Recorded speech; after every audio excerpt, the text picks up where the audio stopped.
podcast is intended for mature audiences. The views and opinions expressed are those of the panelists and do not reflect in any way those of the podcast partners, sponsors, or affiliates. Enjoy. Hi, this is Michael Buffer, and you're listening to the Voice of the People. Let's get ready for Boxing Voice. Hey, what's up, guys? It's Franchon Crews-Dezurn here, aka the Heavy Hitting Diva, and I just want to check in to let you guys know I am doing well. I am amazing.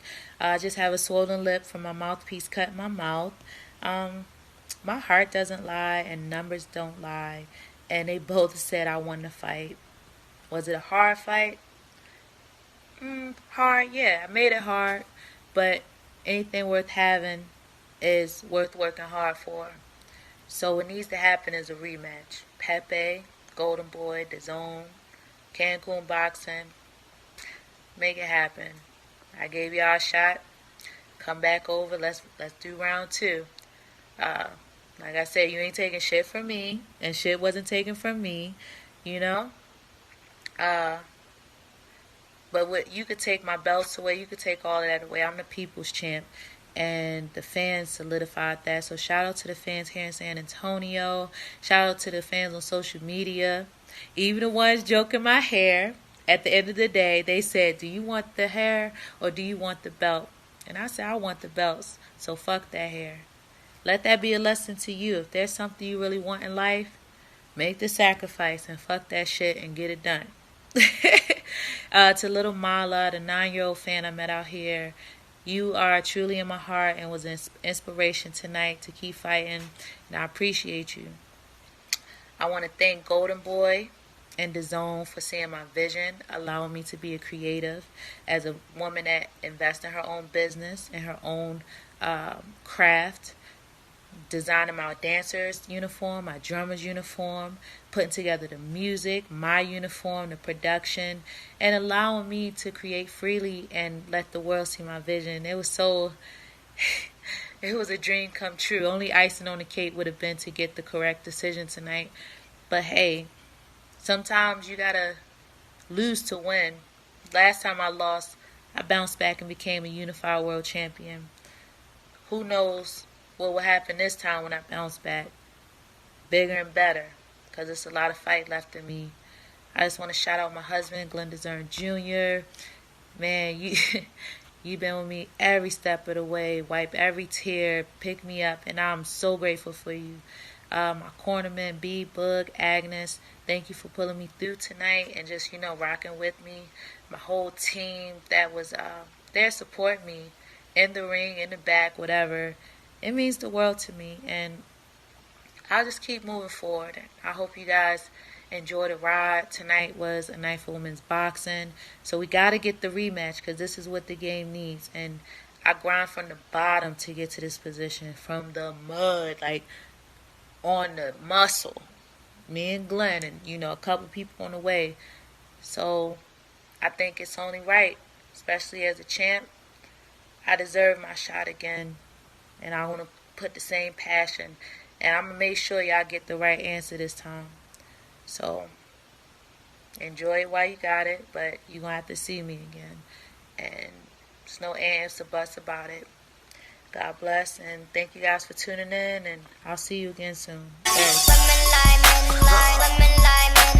Hey, all I see is no. You know the saying, stay hungry, stay humble. I'm hungry. I'm humble in defeat, and I'm going to remain humble in victory. This is it, right? DiBiase Productions. I just wanted to put on a great boxing masterclass and also show the sweet science of this lovely sport. Man, the first time was so nice, I had to do it twice.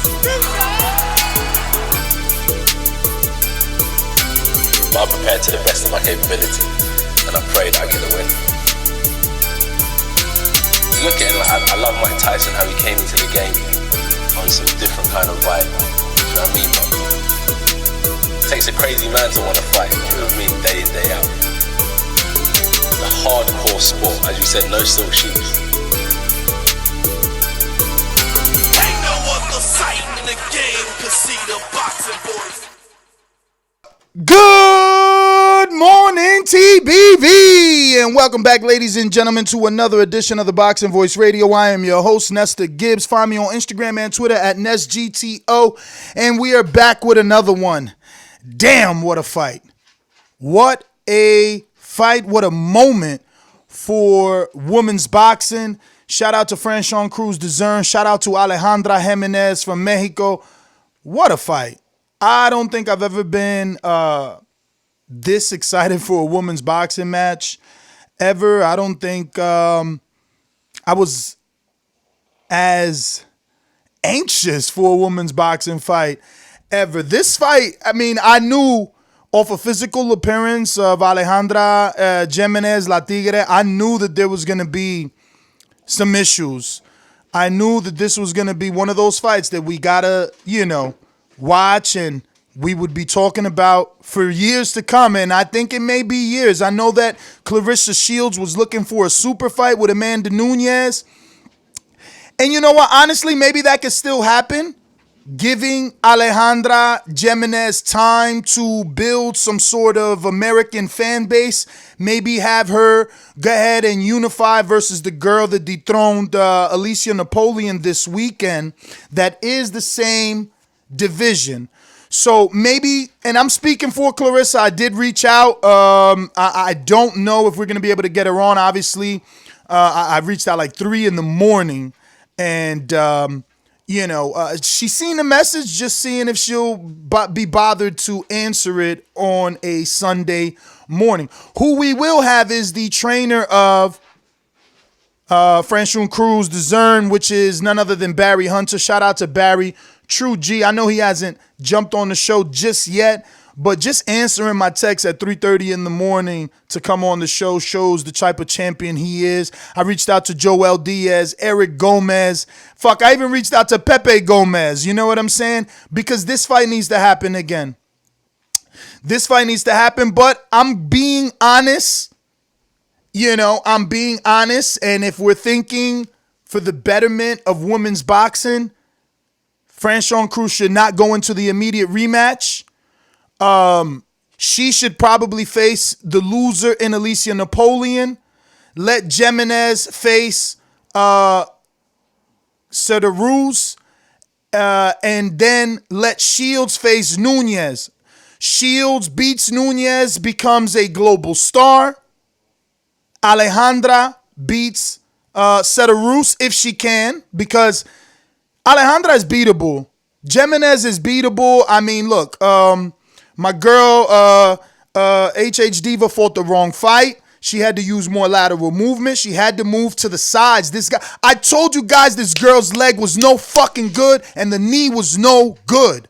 If she would have just moved to the side. And now look, it's easier said than done, and that's why we created Border Wars, right? We sit here and we talk shit about what fighter could do what, and they should do more of it. And that's why we created Border Wars, so you don't just talk about it, you be about it, you get in the ring and you do it yourself. Now, from the outside looking in, it did look like Franchon just had to move laterally. She just had to move side to side. It seemed like Alejandra just could not cut the distance in time. It seemed like Franchon Crews always had enough time to back out, but never wanted to back out. Instead, fought the Mexicans fight, fought tooth and nail in the paint. That's not the fight. This girl was a heavyweight, came down. She lost 30 kilos, bro. She weighed in 164. 164. She didn't weigh in 168 at the limit. She went under, and her call out was Claressa at 160. She knows she can make 160. Now, I'm telling you right now, I don't know if Claressa should take this fight. It's a super fight. It can be built into that, but this girl nothing fazed her. Nothing fazed her. She took the ultimate uppercut from Franchon Crews-Dezurn and ate it like it was fucking breakfast. Ate it like it was nothing. I don't know. Claressa has the boxing skill. She's got the footwork and the speed. Alejandra's definitely slower. Miss Jimenez was getting caught with 3 pieces from Crews, but Crews stood in that freaking pocket. No need to be there. If she would have just did 1, 2, roll out. 1, 2, 3, pivot to the left. And I know, again, it's easier said than done, bro. It's so easy to say, so difficult to do. But damn, yo, I was heartbroken. Honestly, I don't even have a personal relationship with Franchon Crews. She's not one of my favorite fighters. But damn, what a fight that drew me in. Her will to win was insane. The fact that the wig came off, bruh. And she's like, no. And they like, man, take that shit off. You want the fucking hair or you want the belt? I'm telling you, we've been getting the best corner audio in years. The other day, it was like, man, when I tell you, take him to the penitentiary, you stick him in the side from Coach Calvin. And now this time, Barry Hunter, same area, DMV. Man, take that shit off. When they tried to put that shit back on, she man, get that shit out of here. Bruh, I love me some Barry Hunter, man. We're going to get him in about 15 minutes. If you haven't already asked him a question, you can do so by heading over to our Patreon page and looking for the post. Ask Barry Hunter a question. Bruh, so many things to ask him. I don't want to cross the line, but I got so many questions, so many theories just scrolling through my head. I don't know. I mean, I feel heartbroken for Dezurn. She fought her heart out. I see tons of people saying that she did enough, and maybe she did. I did not score it round by round. I'm sorry. I should have known it was going to be this type of fight, but I didn't know. And it really depends what you like, man. If you're into that Margarito style, well, then you probably thought that Alejandra Jimenez won. But if you're into, clean, effective punches, even higher punch connect, well, then you thought Franchon Crews-Dezurn won. Because Dezurn landed more punches. She was cleaner with her shots.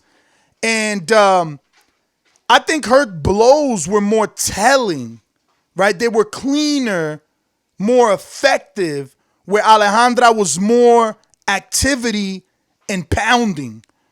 I don't remember an uppercut like I remember Franchon Crews's uppercut. You know what I mean? Like, I'm not taking anything away from Alejandra. That is a tough style. Even Claressa may have some issues. But I am so excited to see what's going to happen. Is Claressa going to answer this call? Because Claressa went down to 54. This girl is 68 coming from heavyweight. Is Claressa's team going to say no? Or are they going to play the motherfucking Apollo Creed clip? I mean, like, style's all wrong for you. You don't need that in your life. This is a big-ass girl. She was already taller.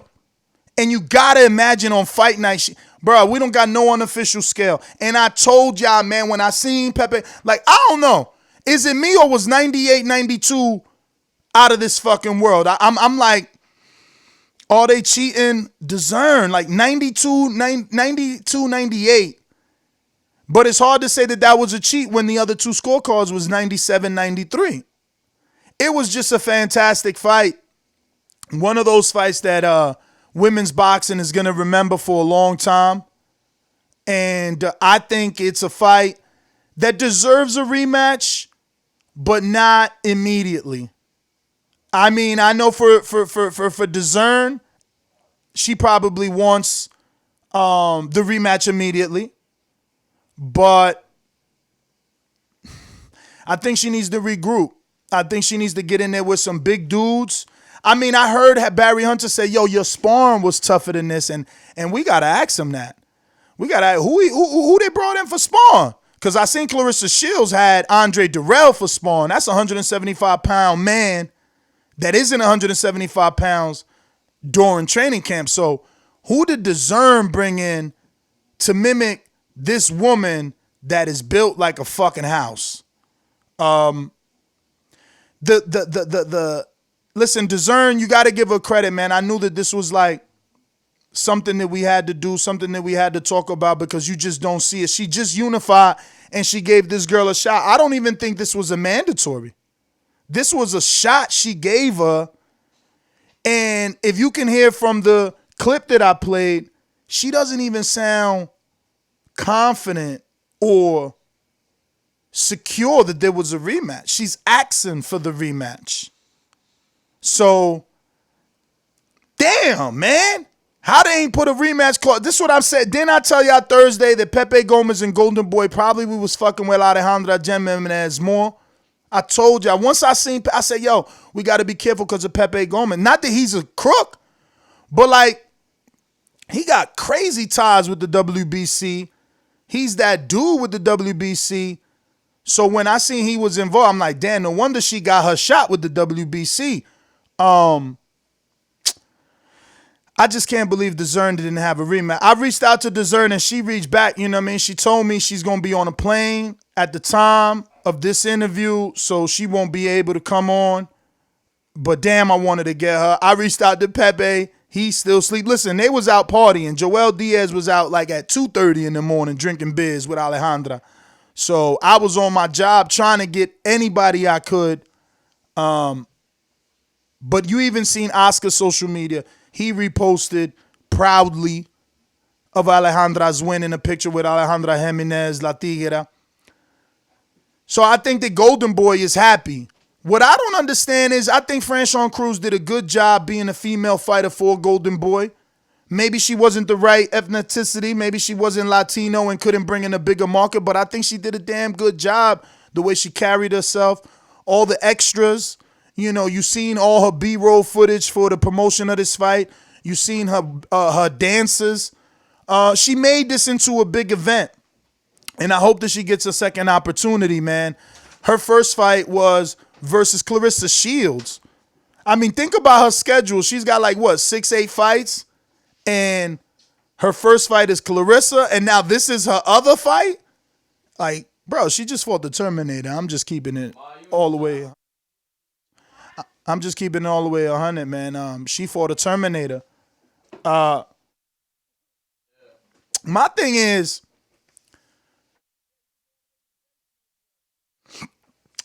is, bro, what is Shields gonna do? And what do you think Ness is gonna do? Wow, people saying her career is over. No way. No way. I think she was just emotional, man. She was trying her best not to cry. And I can imagine how emotional it was. At one point in the ring, Bernard Hopkins comes up to her. He's like, yo, walk to the middle, be proud. He's like, you think I lost? Damn, you think I lost? She said it like that to B-Hop. So, you know, she already knew she didn't do enough, man. Which is crazy because she landed more punches and was more accurate. But that pressure of Jimenez, man, I mean, anybody on the outside looking in, you're going to think that she's the one making the fight, that she's the one bringing the pain, man. So, I don't know, man. It was a good fight. The question now is, could Claressa beat her? Is Claressa going to be able to keep this huge girl off of her, especially after she moved down to 54, lost all that weight? Is she still going to have the same speed if she moves back to 68 or 60? Because let's be clear, Alejandra definitely says she wants to move down to 160 to fight Claressa Shields, so Shields only has to move up one division. The only problem I see with that is that at 160, Shields doesn't have any titles, and neither does La Tigra, Alejandra Jimenez have any titles. So I don't know what they'll do at 60, because I know Pretty Beast has a title at 60. Raquel Miller. Hey, Reese Mack, I'm with you, man. I want to believe that Shields schools her or outclasses her, but at the same time, I feel like, can she handle that pressure? She's never really gotten stoppages like that. Like, does she have the knockout power to keep this Mexican Terminator off? This girl didn't stop coming forward. She didn't stop coming forward. She didn't stop throwing punches, and they were hard punches. This is a big fight. This is a big fight. I just want to say, I'm really quick. Let me go to a quick intermission. Turn on this AC in the office because I'm heating up in here, talking all this talk. I'm getting warm. I want to see this fight again. I'm telling you, man, it deserves that. BoxingVoice.com. What broke him down? Was it just the body punching? I was hitting him with body punching. I heard him actually, he was crying in there.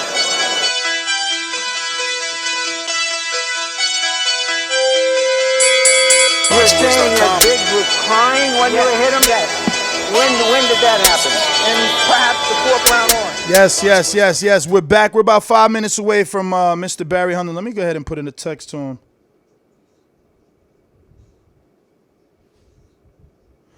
Put out a text to Mr. Barry Hunter.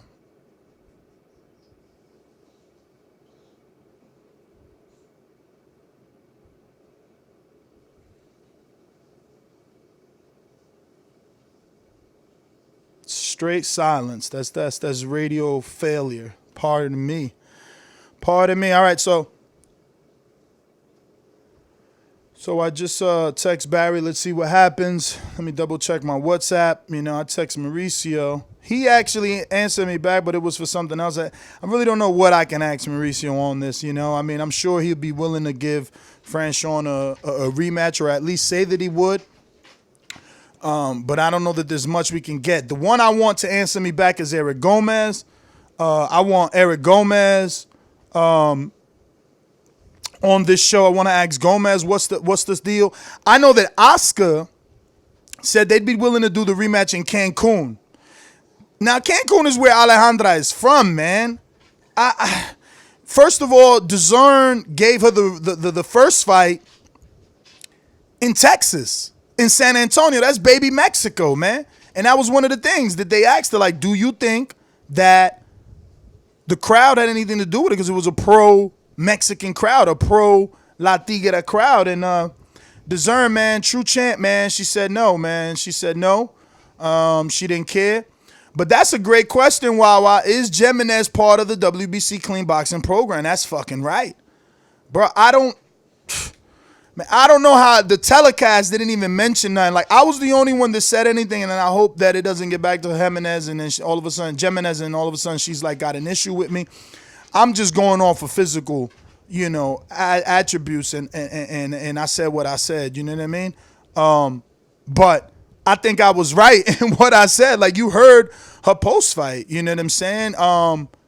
That shit was even like, whoa. You know what I mean? So I don't know, man. I was just excited. Don't take my enthusiasm as disrespect. Don't take my excitement as disrespect.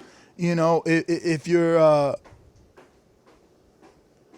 Alejandra Jimenez or Team Alejandra Jimenez, I got absolutely nothing against you. I think you did a wonderful job in there. You fought hard. Yeah, man. And the fact that you called out Claressa has me excited. It has me wondering. I know Claressa seen the fight. I know that Claressa, sent her love and support to Dezurn. That could be seen on Dezurn's Instagram post. Claressa's in the comment section. She's saying she's Team Dezurn, so she must have picked Dezurn to win. Barry seems to be ready, so let's just get him on and get this thing started.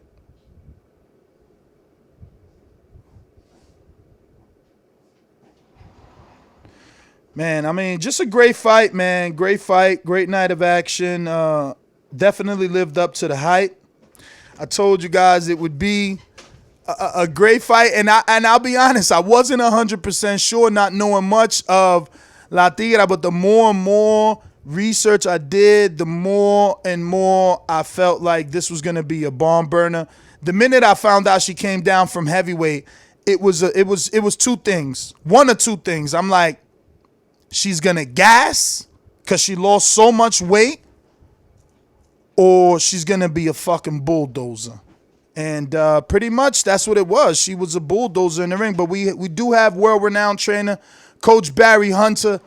Coach Barry, man, first and foremost, thank you so much for answering the text at such a late night and coming on the show after such a tough, grueling fight. Happy New Year's, first and foremost, and thank you for your time. How are you? I'm fine. Thanks, man. Thanks for having me. No problem. Thank you. Man, I got to take you back to this fantastic fight. I have so many mixed feelings about it. I don't even know, do I want Dezurn to get an immediate rematch? Do I want her to get a couple of fights to get back? As a trainer, do you want your fighter to go into the immediate, or do you think she needs maybe one or two before going back in there with this Terminator? Nah, I want to go back, but I want to take my time going back. I like to, because it was a grueling fight. That was one of the toughest bouts that I've seen in a long time. I would like, I saw some things that I want to critique with her and go over. I saw some things that I would like to do different with her. So therefore, maybe 3 to 4 months, I would love to go back. Now, we have Oscar De La Hoya, obviously that was tongue-in-cheek. He was asked the question. He said, yeah, we can do it again in Cancun. Now, I felt like San Antonio was already a baby Cancun, and Dezurn was fighting against the crowd. Would you be willing, or at this point, because you guys are no longer the champion, you would have to take it in Cancun if that was the option? I think turnabout should be fair play. Of course, Franchon was champ, and we had to come to San Antonio. We didn't do it in Baltimore. We didn't do it in D.C. We didn't even do it in New York. You know what I mean? So, I would like to have it not in her hometown, but on neutral ground. I agree with you, man. But if it takes us to go in her backyard and get it, then that's what it is. But I definitely think that it should be on neutral ground since we fought in San Antonio. Now, Franchon came out on her social media with a 3-minute speech or just letting her fans know exactly how she felt. In that 3-minute speech, she was kind of asking for the rematch. Did she not have a rematch clause? Was this a mandatory, or was it a voluntary defense? Well, I wasn't a part of the contract signing. So I really didn't know. And one of the things that I had asked when she negotiated it was there a rematch clause in there? And so they had been going back and forth about that. And they just basically told her, from what she told me, that if she didn't take the fight, she'd have to relinquish the belt. Now that we're going to have to dig into that. Obviously, we can't dig into it with you. I'll get Mr. Suleiman on the phone, because if it's not a mandatory, how do you relinquish your belt? How could you be forced into a fight that isn't your mandatory? And I think that, when you talk to him, you need to speak to Franchon also, because she can really tell you in detail, because that was one of her issues, that and location. I mean, if you're the champ and immediately, if we go back now, all of a sudden we have to fight in Cancun. Why wasn't the same thing off to Franchon?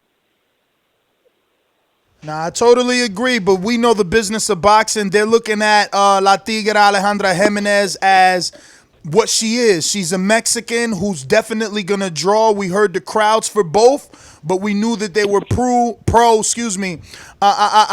Now, I don't want to change the focus of Dezurn and Alejandra to Shields, but Alejandra did call out Shields, and as a trainer, I want to get your thoughts on, can Shields, who's a smaller fighter, we just seen her Friday night move down to 54 and conquer that division, but will she be able to deal with a former heavyweight that looks like a living, breathing Terminator. Yeah, Alejandra is very strong. And if you go back to the fight last night, the first round, she rushed Franchon, which we knew she was going to bring pressure. And Franchon caught her coming in and had her out. I thought she got a little bit too aggressive with it, and had that adrenaline rush and came crashing down from about 2 to anywhere but 2 to 5. And then she started picking it back up again, especially after we got on her. It's going to be, if Shields take that fight, the upside to her is her ability to box, skill, and her intelligence in the ring. If she does this, she have to be disciplined and stick to boxing. Now, don't make the mistake. Let Alejandra make the mistake. Now, for Shields' last fight, we seen Other her. Than that, if any. I'm sorry. Go ahead, Coach. Other than that, I would say, I'm sorry. Other than that, if anybody stand there in front of her, if you don't have a chin, or if you can't take a punch, and she's relentless, if you notice she kept coming, but she was walking into a lot of shots, which, I knew eventually can't nobody take that type of punishment, just keep coming like that. But for the most part, she held up all the way until about the 8th round, I believe it was, and you started seeing crack in that armor. So I seen that Shields was training with Andre Durrell, former 175-pounder. So when he's out of camp, he weighs more.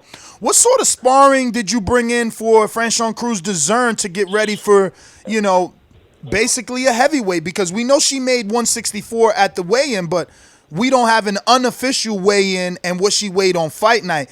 Can you give us your guesstimation of what she might have weighed on fight night, and obviously tell us what sort of sparring partners did Dezurn use for this?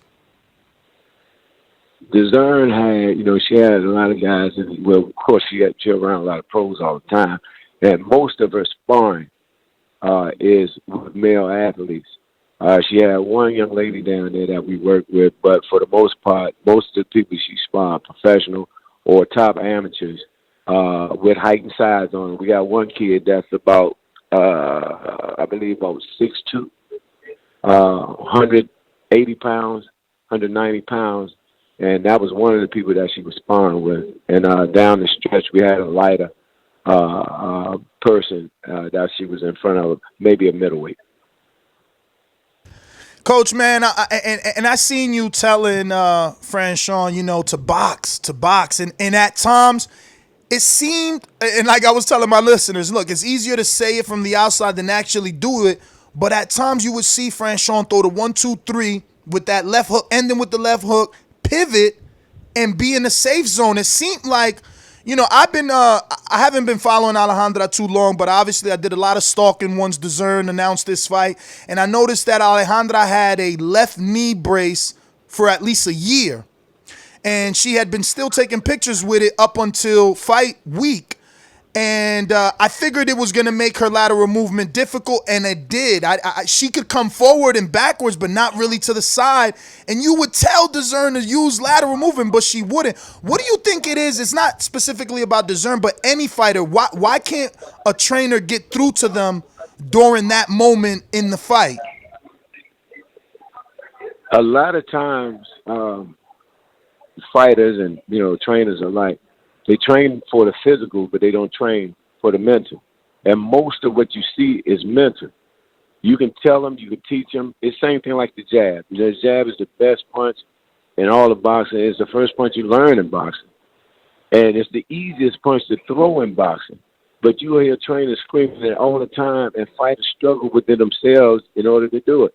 I told her going into the fight, we need to be more disciplined than ever before, because we knew she was going to bring pressure, and the jab was the key. The lateral movement was the key.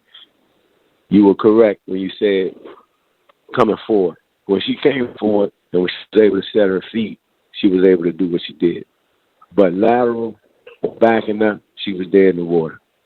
And going back into the next time we, hopefully, sooner than later, we face her again, it's going to be a different ballgame. I guarantee it. Now, Coach, you wanted the jab, and you were calling for it, but this girl, it seemed like it didn't matter what Franchon hit her with. She kept walking through it. So how does the jab work if the opponent doesn't feel it. Like it's not, snapping the head back. It's not stopping them from coming forward. If you notice, some of the times when, and yes, she kept coming, but it was a timing disruptor. Every time she try to set her feet to punch, when a jab hit her, she had to reset again. The thing is, once that jab hit her and the 2-hand or the 3 come behind it, don't stay on the line. Step around. And that will play into someone like Claressa's favor because she is slick. She can box. She do have upper body movement. As long as she don't stand in front of her and keep dogging with her and turn it into a war early, smart boxing, she can do it. Coach, how much time did you have to prepare for her? And I don't mean physically with Franchon. I mean mentally, get tape. Did they provide you with tape? What did you know of this woman? Because I knew nothing, again, until Franchon posted it and said, this is the girl.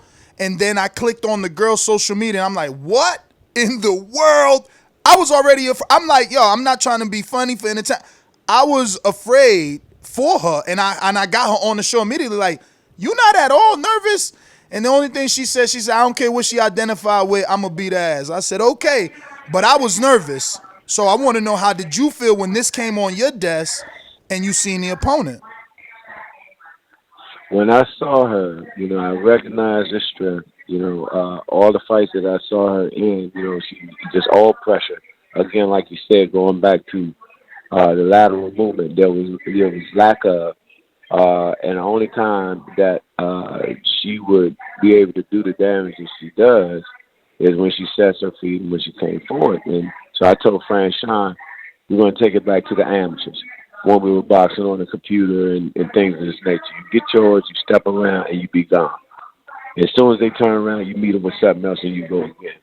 And so I really didn't, because I had spent so many years in the amateurs, and we fought like a lot of Eastern European and fighters that, kind of mimic that style.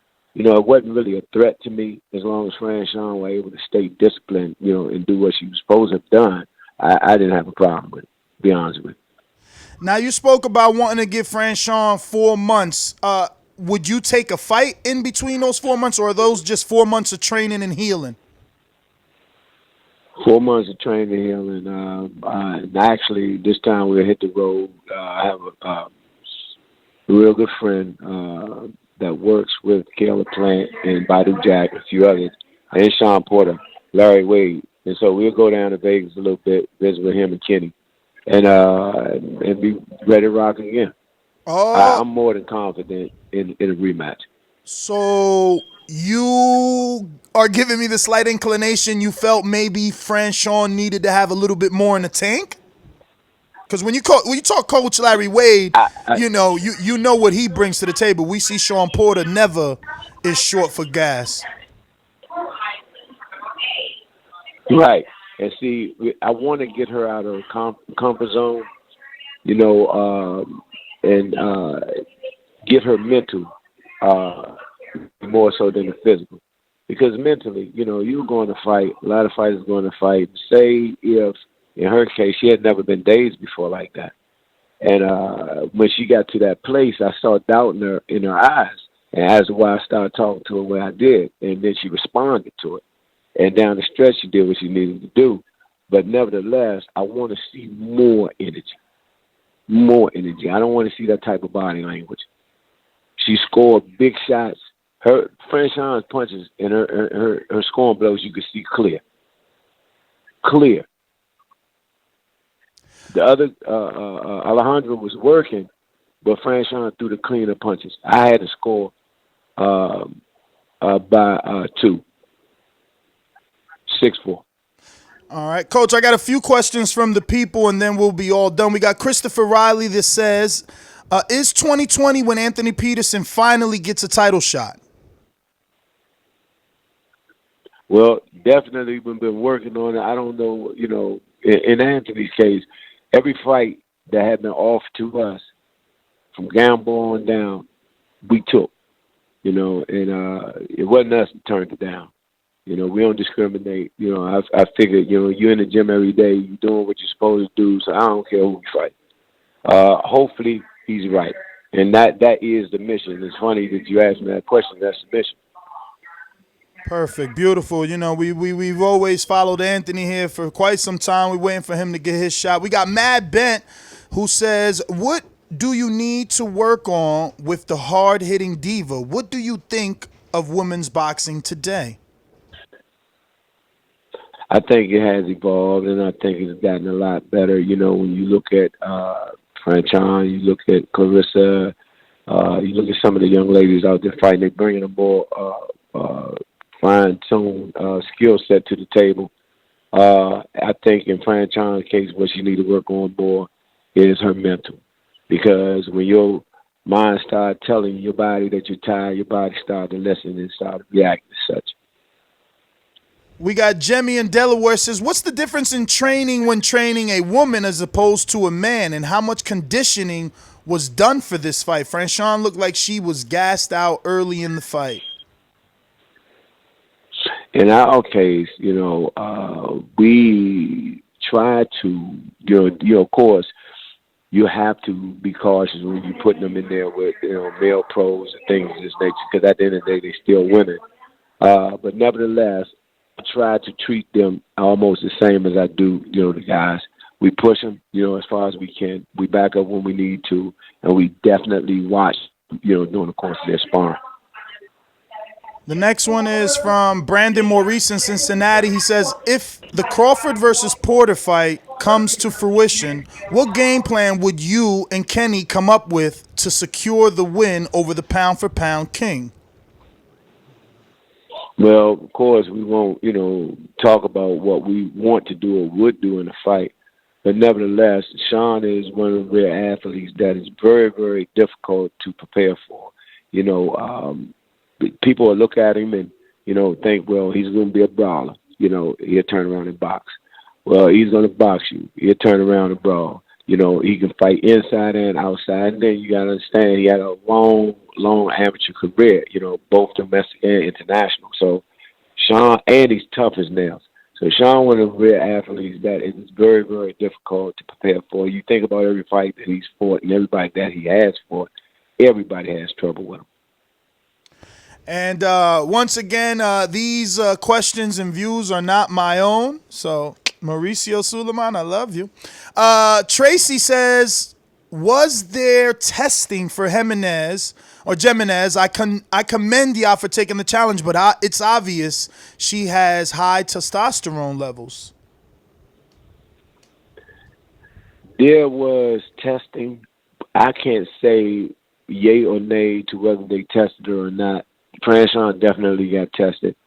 I bear witness to that. Hopefully, it was fair all the way around the board. I would hate to, put out something like that. But people have their own opinions. Like I said, I hope that it was fair all the way around the board. But definitely, I did bear witness to Franchon getting tested throughout the whole camp. Follow up to that, was she tested? I can't speak on Alejandro's behalf. Alejandra. Follow up is, was she tested by VADA or was she tested by the Texas Commission? It was VADA. Okay. That did the testing. Perfect. For Franchon, because they would definitely, show up at, the gym and hotels and what have you. Well, beautiful. VADA is the one we trust. We got Jordan Baker in Fort Myers, Florida says, "Will you let whoever did her hair, meaning Franchon, before this fight ever do it again?" Nah, we already got that set up, man. You feel me? So when we go home, we have a young lady that does hair for the stars at home. And because I don't want that to ever be a distraction again. But, I didn't realize how it went until they showed me the video. And I know I had seen something. All I know is I threw it, and that's it, because you don't need any distractions. Yo, you know what I mean? It was like a Nerf football to me. You had to go. Listen, you and her husband had no chill. You and her husband damn near held her arms back like, "Man, take that shit off." I'm like, oh my God. I do recall saying to her, You want that damn hair or you want them belts. Yes, yes, you know you what I mean? did. So, you don't need no distractions or none of that shit, and you can't let your hair or lack thereof define who you are, what you are. You're beautiful without. So, damn that hair. Go buy some more. I think that's why, I love what I do and I love the sport because the core of this sport comes from the inner city, right? And there's so many gems. I mean, Right. just last week, a trainer from the same area, he said, when I tell you, do them like the penitentiary, I'm telling you, stick them in the side. Now, a trainer from the same area says, do you want the fucking hair or these titles? And it's just a testament, man, to where we come from and what we are willing to give up to get to where we got to get to, man. And I love you and Coach Calvin Ford, man. You guys are just truth tellers, man. You could have sugarcoated in that moment, but that's gonna be that's gonna be your moment forever, man. Especially with the internet is a wrap. Barry Hunter done got famous off that, man. But listen, I got about 2 more before we let you go. We got Alvaro, who asks, going into the Franchon and La Tigra rematch, what do you plan on changing in camp to ensure the win? Like I said, I want to be better conditioned, and I definitely want to be better conditioned mentally. That's key. The mental part of what we do is key because, again, once your mind tell you and tell your body that, I'm tired or I can't do or I can't overcome, your body going to start listening and start breaking down. And then after the fight, directly after the fight over, if you tell them to run back to the locker room, they can do it with no problem. So that's the part more than anything that I want to shore up. We got Rel in New Mexico with the last one that says, Lamont Peterson has always been like a son to you. When he retired, did you question yourself about leaving the sport? You're a legend. Thanks, Mr. Hunter. Well, I appreciate that. This thing is bigger than me. It's bigger than Lamont. We got a whole gym full of little Lamonts now, and Anthony's, and the Adrians, and all the other ones that came through the gym. I get tired just like anybody else, and I get frustrated sometimes just like anybody else. I love the game, but I hate the politics of the game. And as of recently, I went to one of the tournaments that the young kids had and Olympic trials. And when I was there, it wasn't about money. It wasn't about contracts. It wasn't about TV networks. It was just about boxing and the love of the game. And it reminded me then of what I did and why I did what I did for so long. And it actually rejuvenated me. So now, sometimes my faith gets shook, but I still think I got a few years left. Well, Coach, man, I want to thank you, obviously, for coming on. And I appreciate it. If you want to stick around just to listen, it looks like Claressa Shields answered me, and she is ready to come on. So we're going to make this show even hotter because we needed to know about the rematch, and we need to know about the call-out. But, Coach, man, once again, man, thank you so much. You don't even know, man. I haven't even told my girl yet, but last night was one of those great moments because I was fearful of texting you at damn near 4 in the morning, East Coast, but at the same time wanted to have you on this show so badly. It's also a Sunday. Like I said, man, you are a true champion, man. Thank you for what you do for your community out there in Baltimore, and thank you for what you do for boxing in general, and just thank you for, showing that, you're the type of person that you are to me, for me, someone that you don't have to. So I just appreciate you and your time, man. Thank you so much. Thank you for your kind words, and anytime I'm accessible. Thank you. All right, Coach Barry Hunter, thank you so much. There you have it, ladies and gentlemen. It's time to get Claressa Shields on. Yes! I can't believe she's available. I can't believe these people are available on a Sunday. Thank you so much. God is good. We're going to get her on, and we're going to see. Can you call into the studio? I'm so happy. It's a Sunday, and we about to get this thing. I mean, because this is a fight. You know what I mean? This is a fight. Now, like I said, I do or would rather Claressa still fight Nunes maybe I should just leave that until she comes on so I don't have to repeat it like 3 times.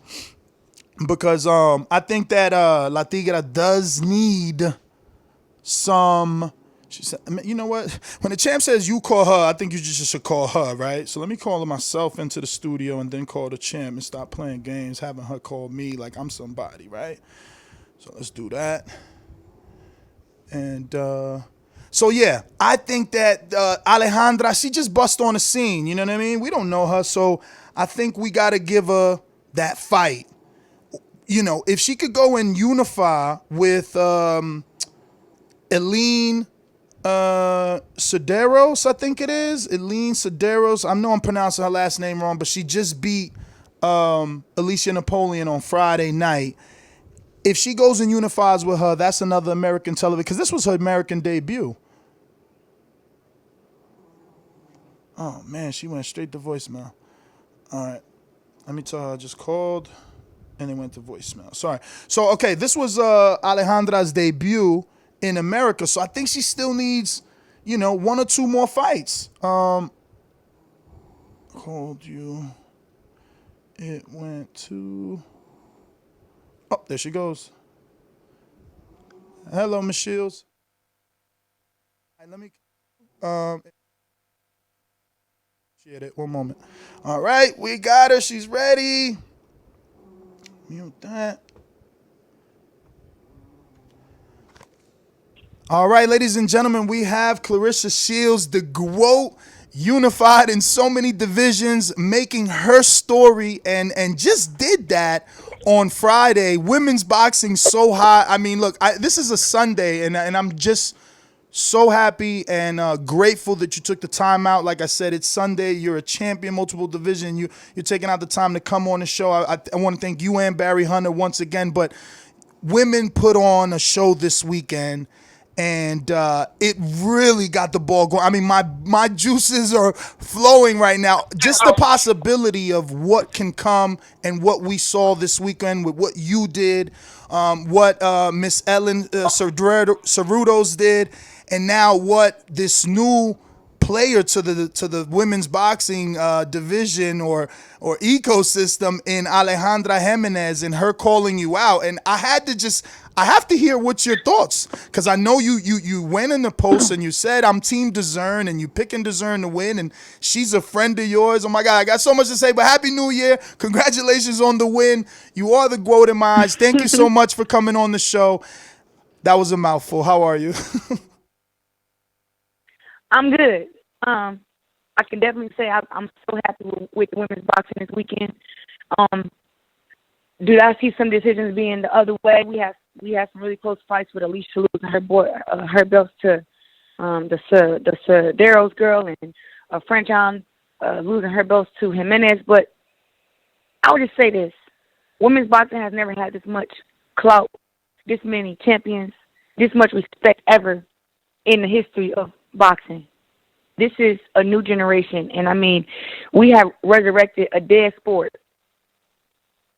And just me, myself, taking on all these big challenges, I've never felt like it was all about me. I've always wanted to bring other women with me. I've always tried to have that extra hand, so when you see women fighting on my undercard, they're on TV. When you see women getting that exposure, me even saying a woman's name, that's me building them up so they can become even bigger and better. So when you have other women doing the same thing and taking on the best challenges, man, we're going to have a hell of a next 20 years of boxing because of women's boxing, just because right now we got some girls who are coming up and who are going to continue to keep this sport. But just for right now, y'all going to see some extremely great fights, and I'm happy to be a part of it. Now, in a perfect world for me, because I want the best for boxing and women's boxing and yourself, I would want to see you get that super fight with Amanda Nunes, a crossover thing to have you become bigger, at the same time allowing Alejandra Jimenez the opportunity to get a unification with Cederos in America, further growing her name before you took that challenge. If you take the challenge, because that would mean you moving back up, and this is a former heavyweight. I mean, what did you think of that fight with Dezurn? And what did you think of the call out after the fight about yourself? Yeah, I think Franchon went there and Franchon kind of went there and tried to show her that she had power and that she could stand there and fight her, which I don't think Franchon, she didn't have to do that for the win. Franchon has phenomenal boxing skills and holds a lot of power, and I'm quite sure that Jimenez can agree to that. I think that Franchon had some rounds where she came out really hard, and maybe in the middle rounds she may have slowed down. But once she realized that she was getting touched a little bit, Franchon went to boxing and started turning her, using the jab.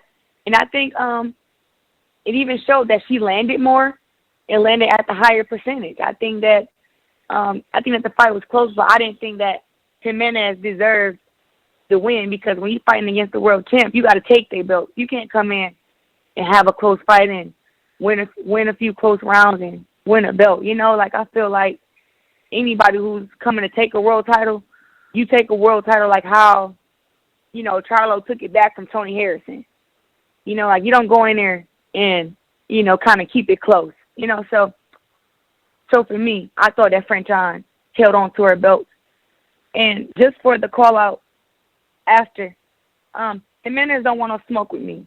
And she can have those other fights at 168 if she wants to, but I'm the cash cow. I think she needs to rematch Franchon, and the winner of that can fight Cedero to become the undisputed champ at 168. And really, it's not a problem for me to go back up to 168 because I walk around at 160. I walk around at 170. So if she wants smoke, I'll bring fire. Jimenez don't want no problems with me. Like, I'll box her shoes off and hit her so hard to the body, she'd be throwing up shit she ate from last week. So you see nothing there that worries you last night. You were watching that and automatically knew you can pick her apart. Come on, man. I use my jab. I box the shit out of her. I don't even have to go power with her because, one, she's coming down from 300-something pounds. You know what I'm saying? So I'm not going to try to say, see who's stronger. I already know that I punch hard, and I can punch in combinations and everything. I go out there and use my jab and can stabilize her. She comes straight forward, barely moves her head, and she smothers a lot of her punches. I keep her on the outside, and I can beat her on the inside with the body shots. So Jimenez, she don't want no smoke with me, and I think that, like I said, Franchon kept her belt. But they definitely need to rematch that running back, and then whoever win that fight against the other girl. But also, too, if the fight does, club even make sense and make dollars. So that may be the next biggest challenge for me, just because she's strong and everything. But I love to fight her in Mexico. What? So that's where she's from. And I go to Mexico and smoke her. Yes. Yes, sir. I was just talking to Barry. I go in these girls' backyard and beat them. I was just talking to Barry because Oscar's already saying, yeah, we could do the rematch in Cancun. And it's like, it wasn't even fair. The champion didn't get to defend her belts at her home. She went to quote-unquote neutral territory, which is San Antonio, Mexico friendly for Alejandra. And now they want to do it in Cancun, Mexico. I don't know. What's your thoughts on the rematch if it gets offered being in Alejandra's hometown? Hey, that's different, but hey, that's what Franchon got to do. I would advise her to keep vouching, that we fight on a neutral, territory still, because I gave her a chance on neutral territory. But like I said, when there's smoke, there's fire. So if Franchon got to go to her hometown and make the fight happen and get her belts back, I feel like Franchon is one of those daredevils that would give her more drive. I feel like me and Franchon have fought many girls in their backyard, and we beat them. So I definitely fight over there for that, to cheer for Franchon, and pray she gets her belts back because I know that she can. But it don't really matter about where a fight takes place, as long as the judging and the refereeing is fair. Now, is it more of a thing where you don't want to step on Franchon's toes and you want to see, does she want to exercise a rematch or try to get a rematch before you take the call out of Jimenez seriously? No, I take the call out seriously and I whoop Jimenez's ass. But Franchon, me and her are intertwined, you know what I mean? And I'm Serena, she's Venus. You know, so that respect has been there since we were young, you know, since I was young because I'm super young. But, I mean, for me, it's like, I'm not going to just act like Franchon don't exist and just try to, like I said, it's not all about me. I want them to fight again. It was a close fight. They need the rematch, and then I'll, go from there. But I roll with Franchon. I'm not ever going to disrespect her. Unless me and her got to fight again, but I wouldn't even say disrespect. Like, if I'm a trash talk, I'll trash talk her if we got to fight. But till then, I'm team Crews-Dezurn, For sure. So what's next for you, champ? Because you obviously, just made her story on Friday night, and fight fans, we want to get you back in the ring. So what's your plans? What's next? So it's like I'm kind of letting these girls work out their stuff because the plan was to come out of 154 and become undisputed champ, but Hannah Gabriel's tore her shoulder, and she's out for another, I believe, 5 months. And the other champ, Marie-Eve DeCare, the IBF champ at 154, had only fought in Canada. And we've tried to make matches with her in the past, but haven't really got we got small responses, but nothing showing that she really wanted to fight. When I was at 68 and 60, now I'm at 54. Maybe there might be some interest, but I don't think I want to wait, maybe another year to claim undisputed at 154, having to wait for Hannah Gabriel to, heal up, and then have a tune-up fight or two, and then me and her rematch, for the undisputed title at 154.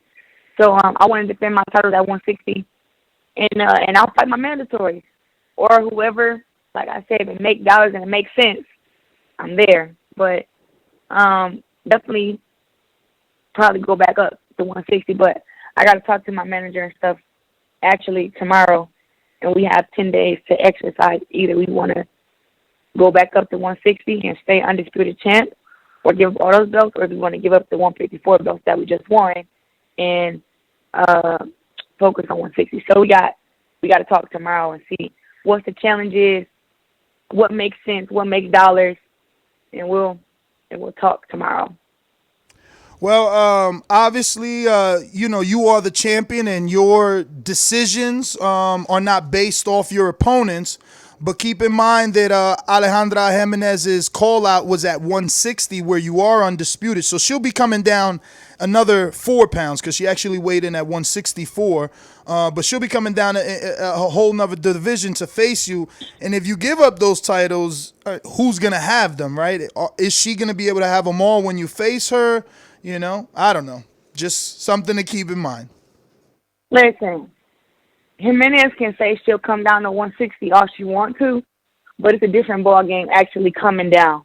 Just because she weighed less than Franchon doesn't mean that she's a 160 fighter. She used to weigh 308 pounds, so 4 pounds may not sound like a lot, but after this fight, she's going to get back up to maybe at least 180, 170 something, and then have to come down to 60. And it's not that easy if you haven't been at 60 before.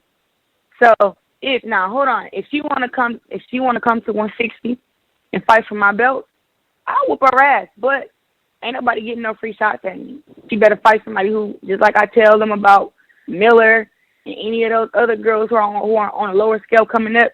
I had to earn my titles. I had to fight against the tough ass girls for my titles at 160. So no disrespect to them. But if you're going to come to 160, you're not just going to get a free shot and get a payday.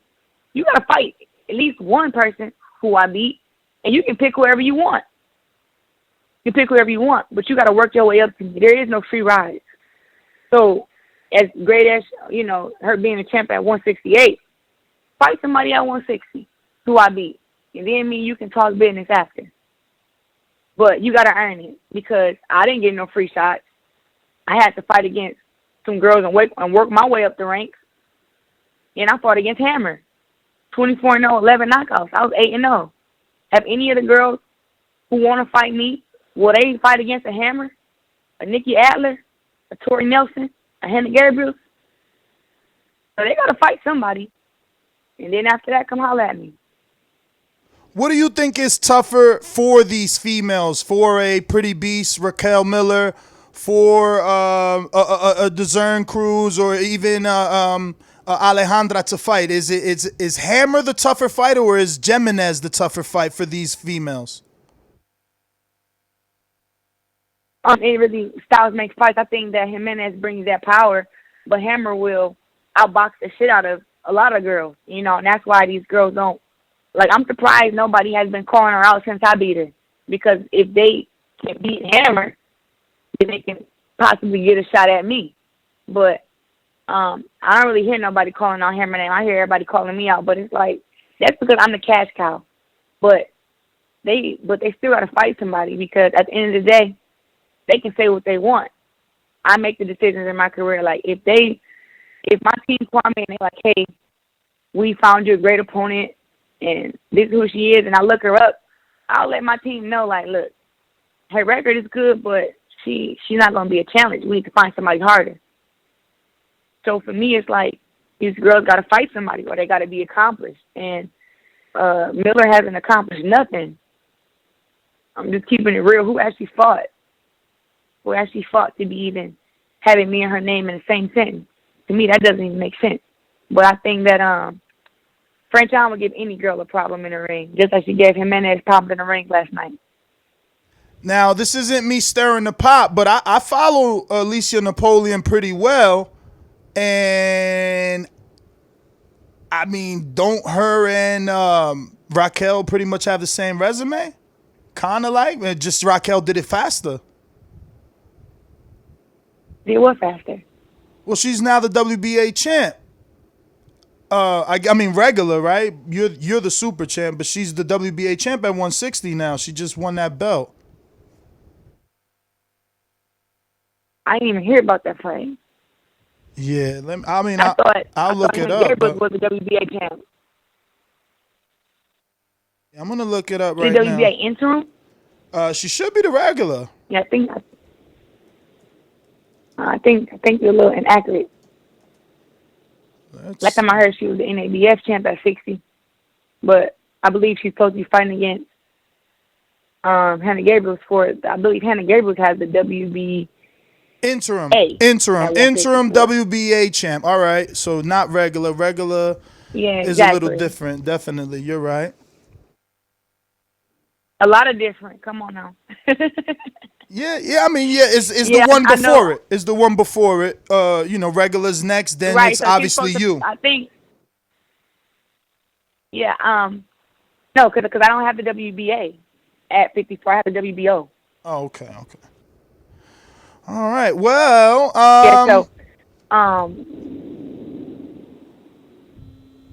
You there? Did we lose you? Yeah, I'm here. Okay. No, I'm here. Was you going to ask something else? No. Go ahead. I was letting you go ahead and just tell me then. No.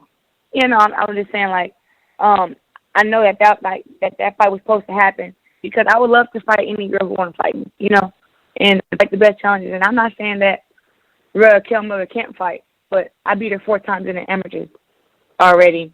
And I know that that this is the pros now, whatever, but I've only gotten a lot better. She's been pro longer than me and still haven't accomplished nothing near that I've accomplished. But do I wish her luck? Not really, because I don't really like her like that. But whatever she accomplishes on her own, she does, and if she works her way up to the ranks and, win some belts and fight somebody, I'm more than happy to make a fight happen and get in the ring and rumble. But till then, she's a Class C fighter.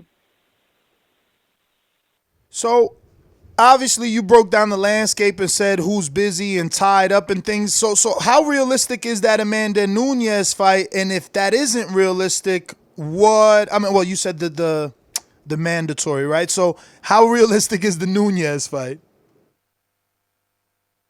You know, I thought it was real realistic when I went down there and I talked with Dana White.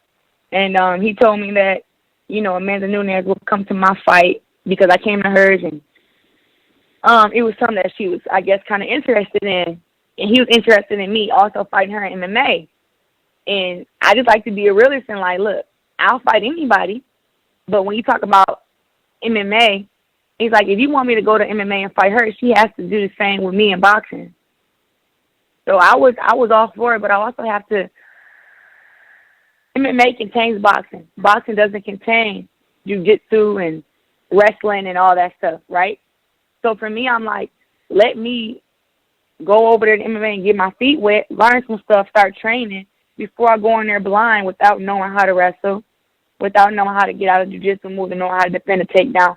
Let me learn that stuff and get comfortable with it before I be like, oh, I'm just going to go in there with the 2-weight division champion. Like, I know I can beat her in boxing easy, I feel. But also, she's a great boxer, so I was like, we should do boxing first and then switch it around and do MMA maybe a year or two later.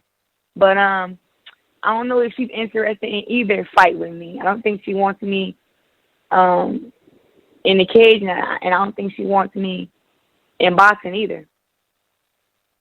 Yeah, man, I would like to see you do it like Floyd, you know. We consider you our, you know, superstar, so I feel like she would need to come into the boxing ring with you first, and then you decide, do you want to go in the cage with her? I mean, you know, you're our champ, but I want to thank you again for being the people's champ, coming on the show on a Sunday and giving your thoughts. And man, we just I mean, Coach Barry is still listening. Like, I let him know you were going to be on, so I see him still on.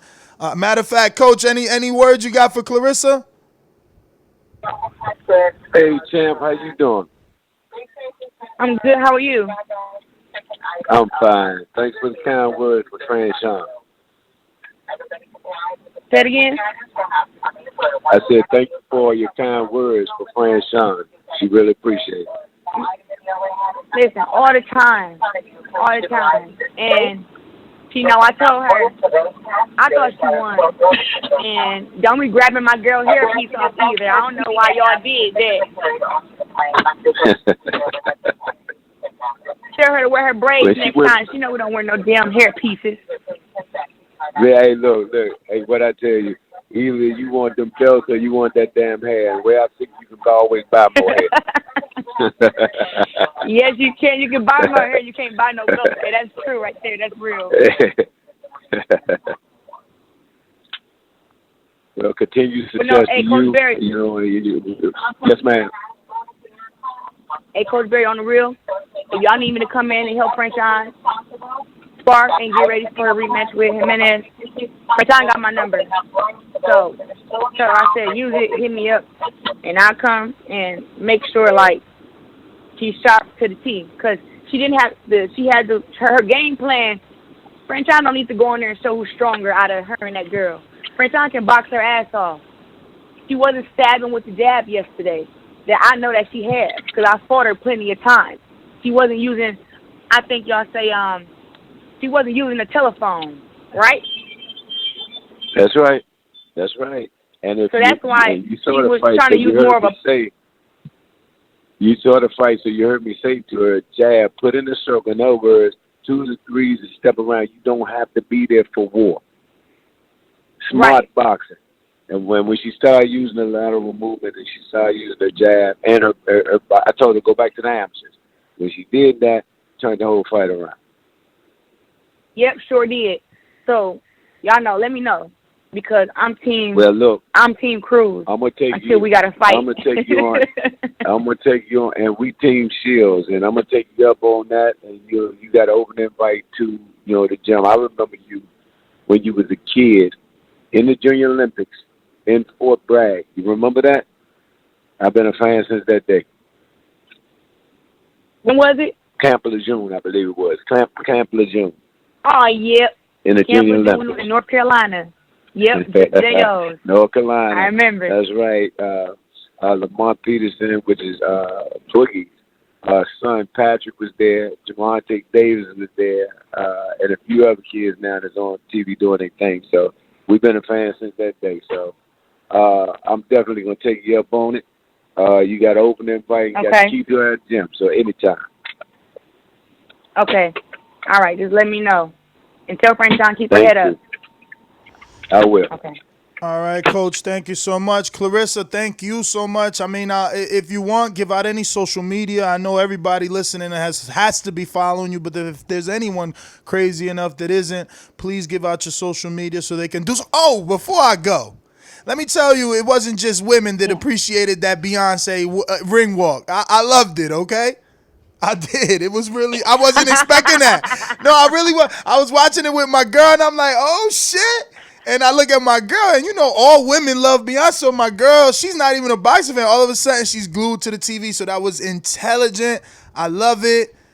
It was dope. Next time, we got to add some more dancers. We need at least 2 more, you know, behind you doing the same thing. But you are, listen, you got this game on your back. I can't wait for the day for people to start realizing and saying that you know, you are bigger than everyone that was out there. They came before you. You don't have to say it. I'm saying it for you, and I know there's dozens others. What you're doing, you've elevated the sport. You put this sport on television. Let's just be real. Like, Christine Martin did it back in the day, but not to this level. And you've brought awareness to women's boxing. You've made me a fan of women's boxing. And, you know, I wish you nothing but the best. I wish you nothing but the best. And we just want to thank you once again for being a true champion, the people's champion, coming on the show on a Sunday when you should be vacationing. Thank you.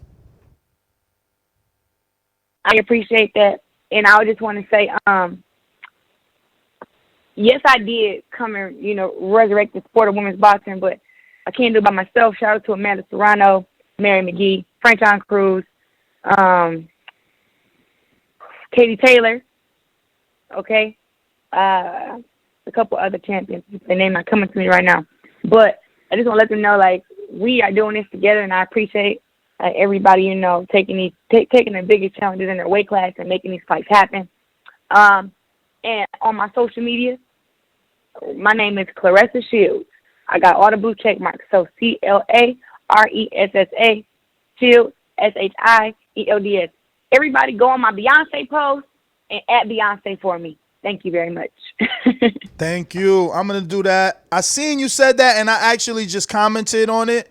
But I'm going to definitely tag Beyonce on both my accounts, my personal and the Boxing Voice. I appreciate you so much. Enjoy the rest of your day, and thank you. Okay. All right. There you have it, ladies and gentlemen. Claressa Shields. What a show. Barry Hunter, Claressa Shields, all on one program. I can't believe it. Fantastic. I mean, this is a super fight, in my opinion. And look, man, she's being humble. But I wish Mike was on because, you know, he's great with the facts. But I feel like I don't remember any other female getting a network deal, right? Like, I know Katie Taylor fights on a lot of AJ undercards. Is she headlining her own, like, Sky Sports pay-per-view or Sky Sports main event? I don't think so. And I'm not kicking dirt. Just off the top of the head, I don't, you know, Franchon was just the co-main. Like, I feel like Claressa's brought women's boxing back to television. The minute they signed her, all her fights were on TV, except I think for the pro debut, right? I want to believe the pro debut wasn't televised. Maybe it was. I don't know. But, man, she's doing big things. And, wow, right? She's not even, she doesn't even care. I thought that maybe because she went down, she probably didn't want to move back up. And she doesn't even care. She said 168, even though this girl said 160. I, again, as a Team Shields, would rather her do the 160, make Alejandra come down, make it a little rougher. But look, we're going to go out to the callers, man. I see there's so many of you guys. I can't wait to hear your thoughts on Franchon Crews versus Alejandra's fight. I mean, everything Barry Hunter said, Claressa being on. Damn, God is good. Sunday is a great day. You know we're going to get to our masterminds, boomerangs, and ringers first. But, yes, let's get out to the sponsors and let's get this thing going, man. Oh, wow, what a great Sunday. Morning After is becoming one of those shows, huh? I mean, again, I just want to thank Claressa and Barry Hunter. Sunday, I mean, wow. They were able to make time. These calls are brought to you by El Camino Electrical Services, experts in electric vehicle charging stations. For consultations and turnkey installation, visit us at elcaminoelectricalservices.com. Remember to rate us 5 stars on iTunes. All right. Let's go out to NO in New Orleans. What's going on, brother? Good morning. How are you? Talk to us. What's good? Ness, good morning, man. See, bro, you knocking shit out the park this morning, bro. Man, shout out the quote, the queen. I call her the queen, Claressa Shields. You know what I'm saying? She done did her third weight division, taking the game by storm. You heard me? That's what I'm talking about, man. That's the fighters we gotta get behind. You know what I'm saying? Shield, Wilder. You know what I'm saying? And you know, everybody that's holding it down.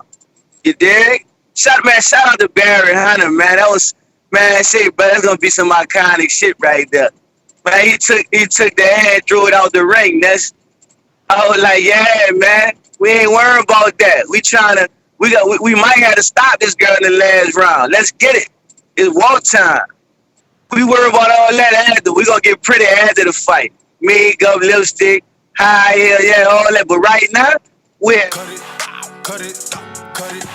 cut it. Man, that's gonna be one of them boxing moments for years to come, man. That was crazy. This fight was crazy, man. It was good. I want to see Alejandra again, but everyone keeps saying, you know, you just said it and I can't repeat it. I don't remember what the hell it was, but basically, you know, we giving a lot of credit to Claressa, and she deserves it. But Franchon is taking on them tough tests too. Like, she fought Claressa on her first fight. They debuted against each other, so she's just as tough. Cause then she turned around and fought this heavyweight, bruh.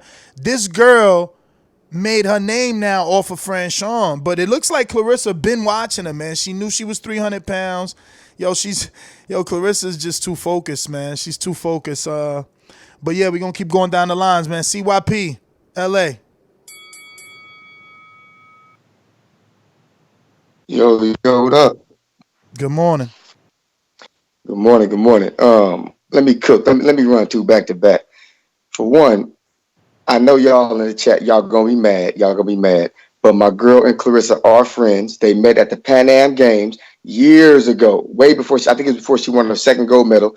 She came home telling me about this boxer she met, how good she was. They doing a documentary on her. We sat down, watched the documentary. I've been a fan ever since. Y'all could go ahead and hate some more. We do big things over here, motherfucker. Anyway, when it came down to that fight, I'm gonna be real with you, yo. When a person's on steroids, there's one way that they fight. They come forward, they throw a lot of punches, and when you hit them, they continue to throw a lot of punches. A normal motherfucker get hit, gotta regroup, resurface. A motherfucker on steroids will just keep coming at your ass, throwing them punches as if you have no ability to hurt them at all. We kind of remember it's a Manny Pacquiao for that 1.5 to 2 year run that he had, just walking through shit like it didn't fucking matter. But you know, in sports, if you don't fail a drug test, you ain't on steroids. But let's stop playing games as if we didn't see that shit.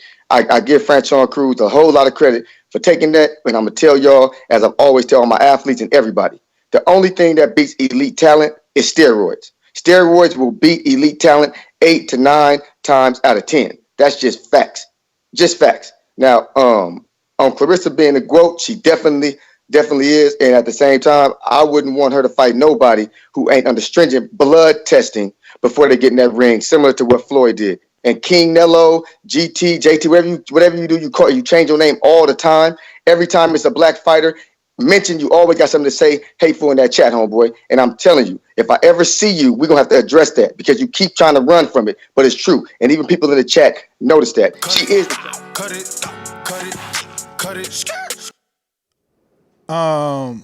Great call. Man, bro. I need to know what's going on next. What they gonna go to? But I mean, I guess we know, man. Clarissa's giving Dezurn time to try to get these belt back. We got to see what Golden Boy is gonna do. Are they gonna be with it? And where should the next one be? This better be a main event. This is what I'm saying, man. This was a co-main. They let Jaime main event, and I get it. Jaime and the other dude are both obviously more popular than Franchon and Alejandra, but this should be a main event now, especially if they talking about taking it to motherfucking Cancun, where she's from. Cause she had fans there. We can't act like she ain't have fans. They was cheering, bro. Whether they knew her before or they became her fan during, they was cheering for her. But we have Boomerang in Detroit. Talk to us. Stainless, what it do? Good morning. Motherfuck murder, mayhem, last words of the stainless. Told you I would kill you, squeeze after I aim it. If you're talking money, then you're speaking my language. Or shut the fuck up and grown folks' conversation. Yo, Nas, what's good, baby? What it do? Good morning. All right, man, loving these Sunday shows, man. Ever since you started them, I've been on them. I ain't gonna miss one. Unless we in DR, then I guess I'll be on that bitch. Thanks for these interviews, man. Barry Hunter, yeah, he just got the meme of the year award with last night's shit with that wig, man. I'm being honest, man. Some of us was watching that shit together, cracking up, man. We laughed about 10 minutes. Half of us had to rewind that shit, man. Barry Hunter went so G on that shit. To the GWOAT, my queen, the queen of Flint. You know what I'm saying? Keep doing what you doing, man. That ring entrance was something, you know what I'm saying? And then she went in there and whooped that gal ass, man. And I like the way she talked before and after fights, man. She come like half these male boxers won't even come, man. So shout out to my queen from Flint, T-Rex, Claressa Shields, the greatest woman of all time, man. That's all I got for now. If I ain't overrun my time, then bring me back. If so, then let me just say, please make sure you push that thumbs up. Cut it. We got Boomerang in Detroit. Troy, what's going on? Good morning. Everything's good, man. Those are some pure interviews, very pure, man. I like that. You spoke to two people that basically represent boxing, and they don't they don't need any chases. They don't need to make any excuses. They tell you straight up. As far as Franchon coming back, I think you read in the chat that some fool said that her career is over. That's because they don't know her. She'll be back. She'll be back. She's a whole lot. She's tough, and she comes from a tough background. She will be back. And Barry Hunter is going to have her right. And I just think she wasn't focused, because I was worried about the hair and everything else. Nah, fight, because what you saw from her last night wasn't her best. When she was at the gym in Baltimore, I seen her spar dude that was 6'6" and a heavyweight. I seen her spar cruiserweight that was 200 pounds. He was about 6 foot tall, and she was putting it on both of them. And this was years ago. So she'll be back, and she's gonna handle that girl. Cut it. All right, Kevin in Chicago. Hello? Yes, Kevin in Chicago. You hear me? Yes. Yeah, you hear me? Yeah. Hello? I hear you. Okay, yeah. So I watched those fights yesterday, and what it reminded me of, people focus on the, we need to do a counter, Philly shell, the this and that, hooks, step right across. Sometimes you just got to get in the dude's face and rough him up. I'm going to walk this dude down, and I'm going to break his will. And that's what, what's his name? The dude from New York. What's his name? What's the dude from New York's name? I don't know, bro. You're talking about Joe Smith, man, from Long Island, but we talking about the women's fight, man. Catch us Sunday today at 7 p.m., all right? Kevin, Josh, North Carolina. What up, Nash? Good interview, man. Thank you, brother. Good interview, bro. You doing your thing, bro. Doing your goddamn thing in the interviews. And I want to ask you a question about Claressa, man. I know this might be a little far off, but it's a good question to ask. Can you see the Queen, the GOAT, ever been on a pay-per-view fight? I mean, if they get some more women fighters rolling in, you think Al ever put her on pay-per-view? I mean, she not an Al Heyman fighter, so it ain't gonna be Al. But I tell you one thing: if I don't want to pay, but I would pay for her to fight this fucking girl from last night. I'm just keeping it real. That's a fucking fight. And if she could Floyd Mayweather, Canelo her ass, I mean, listen, this is only legacy building, so it's up to her. She already said she'll do it. And if the public, man, I just hope that they seen this fight. You know what I'm saying? So that they could demand it and make it big for her. This was on DAZN, so who the fuck knows how many people watch this shit, man? I hope people watch this shit. We got to share this on social media and stuff like that, man. That's what I was going to say. It's up to us fans, bro. But keep doing what you're doing, Ness. You got great content, bro. Keep doing it, bro. Appreciate you, bro. Appreciate you, man. Thank you for calling in on a Sunday, man. Rel, New Mexico. Yo, Nestor, great interview, man. I appreciate this so much. You had Barry Hunter and Claressa Shields on. That's just fucking amazing. Best podcast ever. I want to thank Barry Hunter for answering my Patreon question. Thank you, sir, about Lamont Peterson. Also, I seen as far as the Alicia Napoleon Espinoza and Sayla Roos, I feel like they should rematch. And the two women fighters from DAZN yesterday, they should rematch as well. And then the winner of those go at it and then get Claressa. You know? So that's how I feel that should tag out. But other than that, I also want to say Claressa Shields saying she's going to Mexico to defend the title, that's just like the most honorable shit I have heard ever. She'd go to Mexico and she the champ. She the A-side. And she like, I still beat her ass in Mexico. So I just think that shit is amazing. Yeah, man. I was shocked by that, bruh. I was shocked by that, and I love it. I mean, because it might be bigger for her in Cancun. You know, they might offer her more money and all that stuff. And listen, I'm going. If it's in Cancun, yeah, I'm there too. I'm going. I'm in there. I ain't even bullshitting. I'm there. I went to Tyson Fury Wilder 1. I'm going to Tyson Fury and Wilder 2 in Vegas. So like, if she do that shit in Mexico, me and my lady going to that shit. For sure. But I was also going to say, as far as the Jerron Boots in his fight, I felt like that should have been ended in the first. That should have been ended in the first. Oh, you only get a minute, and we definitely ain't talking about that. Say that for Sunday, man. Tonight, 7 p.m. Eastern Time. We going out to Boomerang in Seattle. Mr. PBC, baby. BoxingVoice.com. I'm the flyest. Canelo talking about he believe he can win. Go to my kitchen, get the sharpest knife, and cut the bullshit out. I don't care what you do good. I do every fucking thing great. Mr. PBC, baby. Man, that fight was hella crazy. And now I get what y'all were talking about because I never really looked up Alejandra Jimenez. Low key, she do like a dude a little tiny bit, but I just think she just took a lot of testosterone boosters or something. But or she takes some type of drugs to enhance herself. But that was cold-blooded what the referee did. Whoever took the wig off of Franchon Crews, and I don't know why she wearing a wig in the ring.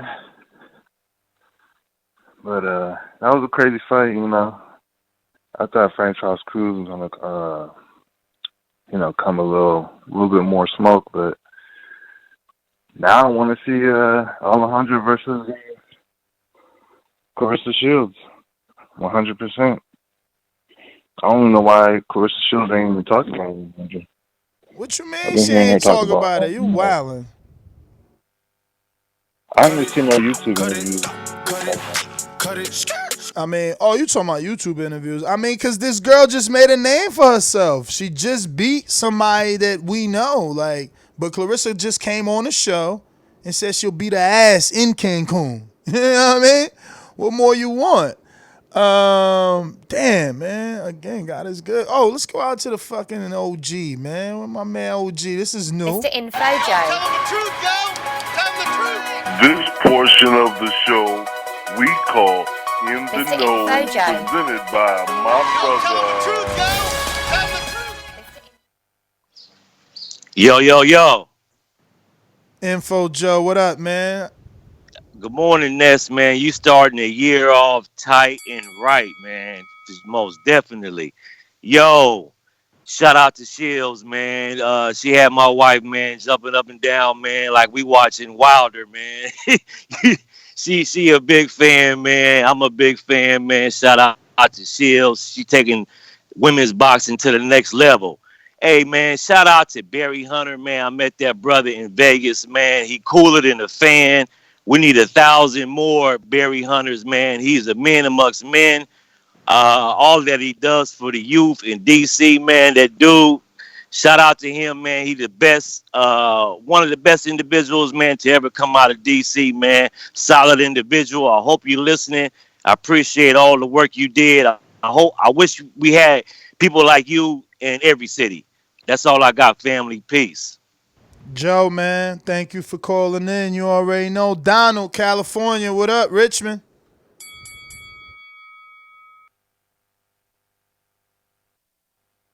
Hey, that was a crazy fight, man. That chick, man, they need to put her on some strict drug testing, dude. There's no doubt in my mind. She's on steroids. She's taking testosterone. Yo. I mean, did you? Coach Barry Hunter said they did VADA, and he said that Dezurn got tested, so that means that Tigre got tested too, B. Man, that don't mean that. That just means Dezurn got tested. Did you hear her voice, bro? Like, I mean, she had more testosterone in her voice than I do. Like, when she started talking, I started to question in the back of my mind, like, was she born a woman? Yo, I tried to tell y'all motherfuckers, y'all ain't listen to me, bro. No, I heard you when you were saying that. I was listening. I was like, this fight, man, this fight crazy, bro. This fight was amazing. They need to do some background check on her to see if she was even born as a woman, because I question if she was even born as a woman. Just like that one boxer. Listen, Ness, before you cut it real fast. That one boxer, I forgot her name, but she was a woman, and then she converted over to a man. I can't think of the name, but she fight for Golden Boy. She had one fight like last year, a year or two, and she was a woman. Yeah. But you talking about she's that first transgender box. I know exactly what you're talking about. She's sponsored by Everlast. I know exactly what you're talking about. But like, man, I would hope that what you're saying isn't true, and then I would hope that someone did their background on her and made sure. But like, bruh, she a threat. I hope Golden Boy did a co-promotion signing so we could see her more. And I hope people seen this fucking fight, bruh. You know what I mean? The Zone talking about numbers and all that. I hope they've seen this fight. Hope they seen this fight, man. Who we going to? We got Stonebone Boxing, Colorado.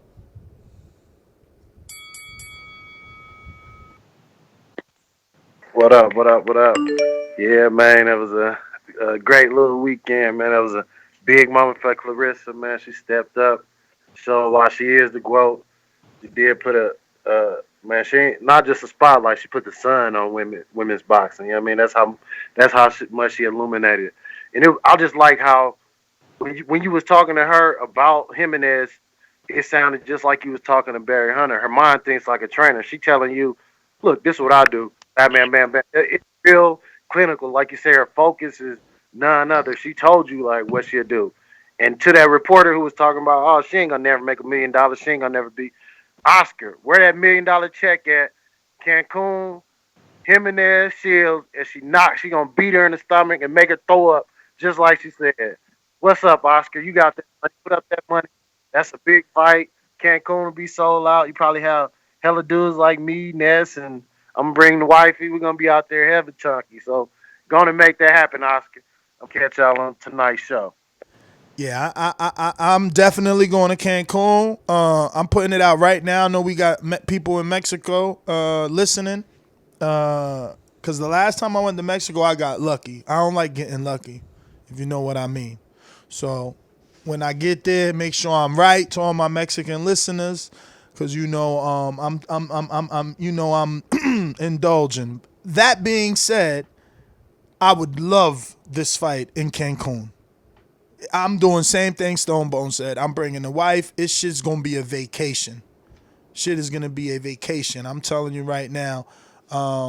I would love this fight in Cancun. I hope they can make it.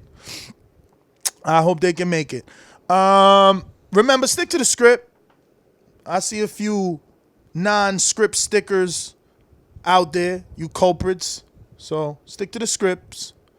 Who we got next? We got Trey. Talk to us.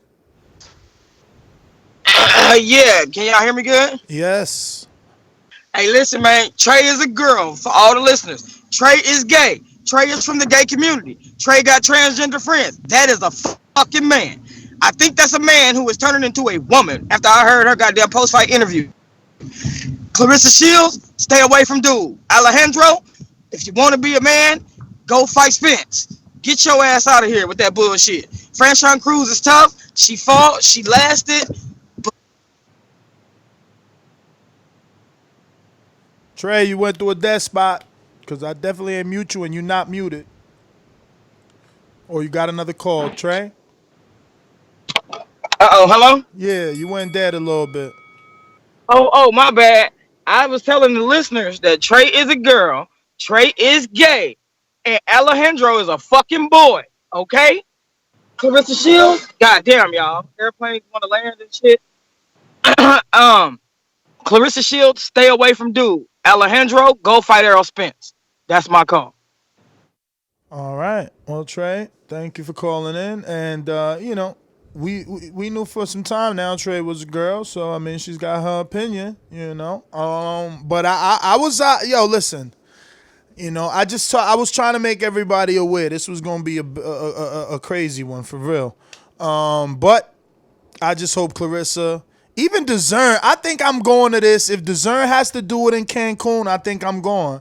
And I think everybody that was going to go for Claressa, I think we need to go for Dezurn because, man, she really out here, bruh. She fought Claressa in her debut, and now she fought this fucking heavyweight in her super middleweight debut. This heavyweight just made history too. She's the first super middleweight Mexican champion. Like, she's just made history. This ain't no, you know what I mean? Like, I think I'm going. If it's nothing big in the way, I think I'm gonna go even for Dezurn, man. She better fight the right fight though. El gran campeón puertorriqueño, introducing titlist, Chico Trinidad.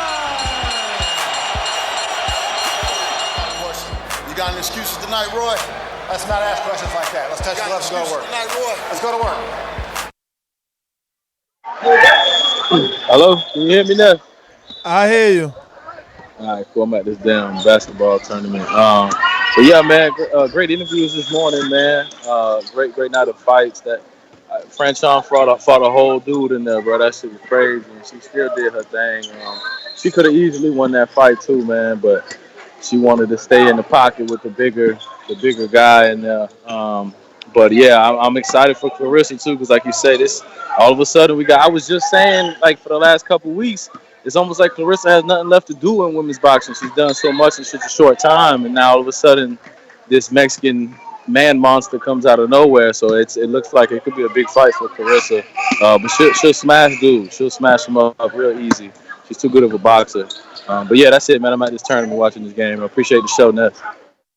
Appreciate you, man. You at the tournament. I know you think it's your kids' tournament. You still listening to TV. This is what I'm saying, man. You still listening to TBV. I'm telling you, God is good, man. Thank you, guys. I appreciate every one of y'all, man. I'm telling you.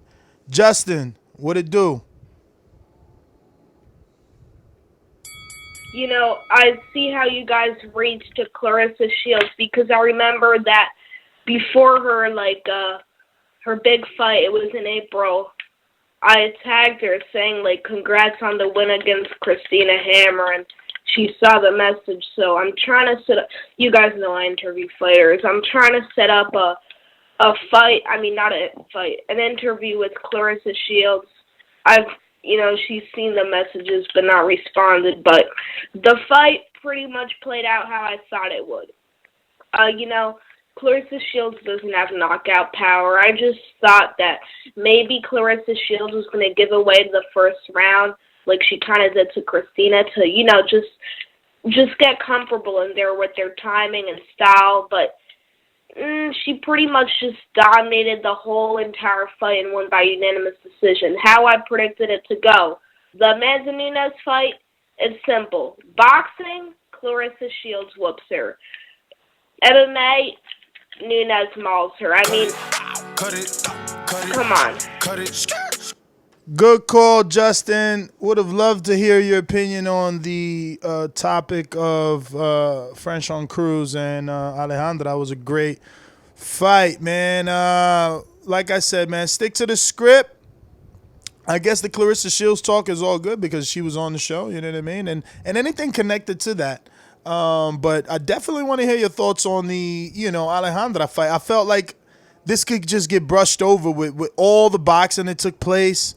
This was the morning after show. We'll be talking Ennis and Joe Smith and the Adorno, all that shit all tonight. And then this will be overshadowed when this should not be overshadowed. This should be, fucking, like Stainless said, man, this should be shine upon like the sun. Not Stainless, damn it. Fucking hell. I meant to say stone bone boxing. Just like the king is what I mean. The king is what I mean. Yo, TBV in the morning. Chat, what it do? Listen, good morning. That fight last. Hey, listen, I'm all excited, man, because first of all, great show, and I think that this fight has got so much with it. This isn't she married? I don't want to mess up her name. Franchon Crews-Dezurn. Isn't she married to a fighter? Yes, I remember seeing her even working. Yeah, so, I got a lot of appreciation. Watched a lot of her fights. And like you said, she took on she took on Shields. Now, I'm going to go conspiracy theory. I'm going all the way out, and I ain't going to waste no time doing so. Oscar De La Hoya has his issues. Trey is my nigga. We be on the joint with Stainless after the show. Oscar De La Hoya has his issues. Alejandra, Ness, she like almost as big as you damn near, bro. She needs to join Border Wars, you heard? So with De La Hoya's issues, I wouldn't be surprised. Sometimes the truth is stranger than fiction when you talk about people using, transgender and getting that shit, able to... I'll tell you one thing, man. On De La Hoya's Instagram, he got a picture with her, and then on his story, he got a picture with her, and she's bigger than him, height-wise and weight-wise. Did we go to Brandon in Cincinnati? Did we skip you somehow, champ? Yeah, you skipped. No, you ain't skipped me. You ain't went to me yet, though. It's good, Nuts. What up? Yeah, as far as the fight, I just watched it as I was listening to the interviews and shit this morning. I scored it a draw. I gave Franchon rounds 1, 4, and 8, 9, and 10. I had her losing 5-2 after the 7th round, but I think she edged the last 3 rounds out to get the draw. I wouldn't mind seeing it get ran back. I thought it was a close fight. All the rounds were pretty close. She fought the wrong fight, like her coach said. She fought in the pocket when she could have boxed and moved. So, some adjustments, some conditioning. I think she can win that fight. But on another note, I'm calling NO and Info Joe out. I want the smoke. I think I got the goddamn best banana pancakes. Y'all the Earl Spence and Bud Crawford at the banana pancakes. I'm Jerron Ennis to that shit. And I'm coming for both of y'all. I want smoke. I'm challenging y'all. I got the best banana pancakes. So that's my call, man. I'm about to walk in the gym. Y'all have a go.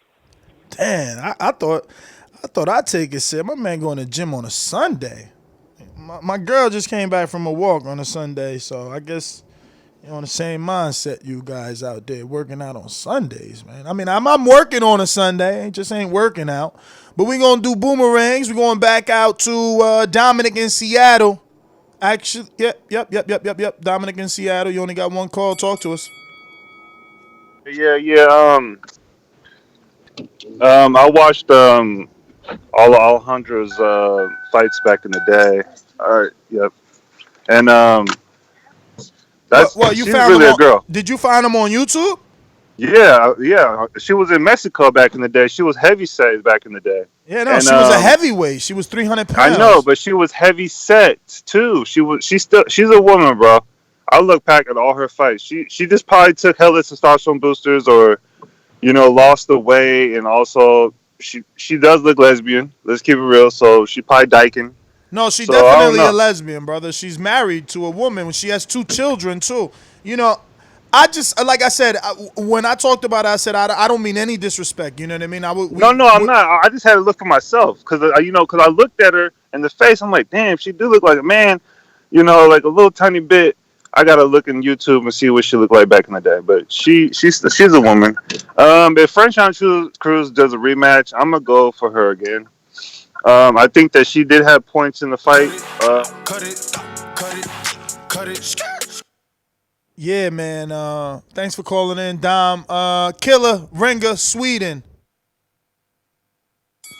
Yo, I just woke up, so I'm kind of groggy. But what are we talking about? The Alejandra Jimenez versus Franchon Crews fight on DAZN. Yeah, her wig flew off, right? She got a wig split. I mean, her trainer ripped that shit off. That shit looked crazy. Man. That's Killer, not good for. You just waking up, so go back and listen to the show, right? We had her trainer on, so we talked about the wig, and we also had Claressa on because Alejandra called out Claressa after the fight, so we had Claressa on too on a Sunday. You know what I mean? Yeah, I'm gonna listen to it. But Jesse Hart needs to retire. By the way, he doesn't have to fight anymore. I'm out. Leave that for Sunday night, baby. I'll be honest with you. I ain't even watched the Hart fight. And I hate when I don't watch the fight live because I already know he got knocked out or he lost. You know what I mean? However he lost, I know. I ain't see it. I tried not to watch shit on Instagram either. But that's the fucking issue with these, what they call it, double booking. They double booking, man. So it's like you got to fight on ESPN and you got to fight on DAZN. And I'm trying to watch these up and coming kids, you know what I mean? These Adorno brothers, man. And, then you simultaneously got DAZN on. It's just like, come on, man. You pulling me in too many fucking directions, man. And I don't even watch other sports. Imagine people that watch other sports. Like, y'all don't got no time. You know what I'm saying? CYP with the last one on the triple ring. Yeah. There was a reason why Dana White was skeptical of bringing Cyborg to the UFC. He took his time. He didn't want to. He didn't talk about it. He did it for a reason. And when he did bring her, he put her on small fights. He wouldn't just throw his big ass champion in there with her to get smashed. There was a reason for this. And if any of y'all have ever seen a little male transition into a woman or a big woman transition into a male, half of them don't look as good as she do. Think about that. They don't look as good as she do when they transition. And they use steroids. Like they tell you, we use steroids. Secondly, shout out to all the UK callers who call into the after show and voice their opinion. Some of them get ran off, some of them don't. But at least they man enough to put their voice to it. And honestly, all the rest of y'all in the chat, they clown y'all. They do not like y'all. They pretend to when they chat. They actually think y'all are corny. They think y'all are corny. They think y'all are clowns. I'm telling you the truth. They don't really fuck with y'all. Nobody on the show fucks with y'all in the chat. Y'all weird. Y'all losers. And y'all make the show and your country look bad. Cut it. All right. CYP. Damn. I had my audio boosted. My bad. All right. CYP. Thanks for calling in and continued support. I would like to see you ask more questions, CYP. Turn your notifications. You probably 60 seconds. You probably don't have the app on, you probably didn't download the app, man. I would like to get you to ask more questions, even if it's the same Anthony Joshua's a legend question. You need to remind me, though. It has to be in there. But honestly speaking, more than just that, though. But, if it just had to be that, then at least I'm reminded to ask every fighter about that shit, just for shits and giggles, right? N.O. Boomerang, what up?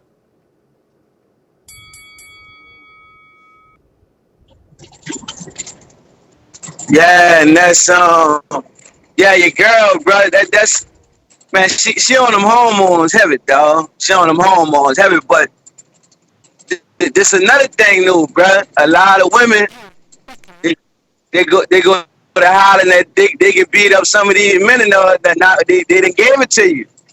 Now you gotta man up and knock his ass out. Now you ain't never heard that before. Nah, So I'm lost. What you mean? Man, so you ain't never heard none of these? Like, I know they just talking shit. I'm really being sarcastic, but I done heard a couple of them. You did like say they be beating some of these dudes up in the gym. Like what your boy from Baltimore just said. Your girl, she was handling dudes 206 pounds. Yeah. Well, fuck. But there you go. There it is. You got it. She got to get in better shape, dude, bro. All jokes aside, Franchon Crews, I see the potential and the skill. She got to get in better shape, dude, bro. She was tired in that was like the third round. She was you saw her body language. She was laying all over the place, bro. Like, if she get in better shape, she can beat that dude, bro. I'm telling you. Yo, y'all terrible, bro. Listen, man, let's not break this girl down, man. Stop calling her dude. This a big fight, and we all gonna be in Cancun together. That's gonna be the shit right there. You know what I'm saying? That being said, man, that's GTO. Oh, shit. Almost left two men down. Never leave a man down. My Gene Bet, talk to me. Yeah, what's going on, Ness? What up, champ? Not much, man. So pretty much my take was she looked in better shape physically this fight than her last fight, Franchon. But she gassed. I don't know what happened. Sometimes she was coming in with no jab, just kind of lunging in face first at times. I definitely want to see the rematch. I don't like the fact that Claressa said that La Tigra has to fight somebody at 160 to get a match with her. Why? She just beat Franchon, who you beat.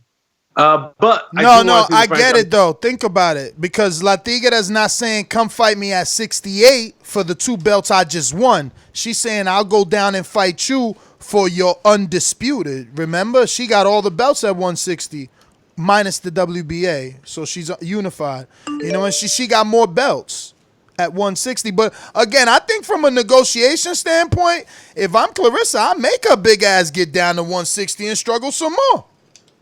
Exactly. That's what I'm saying. It's a super fight. So why does she have to go down to 160, fight somebody to get that Shields fight? Because she understands. Because she Because she understands that the girl has got one fight.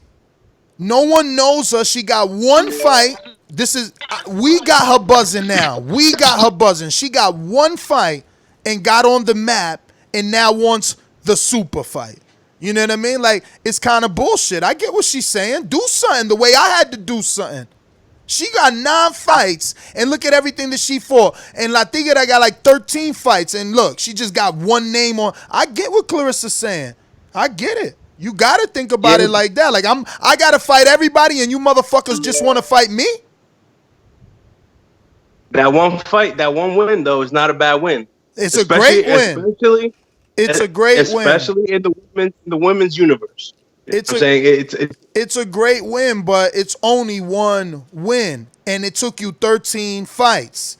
You know what I'm saying? I got several unifications. I got everything going on.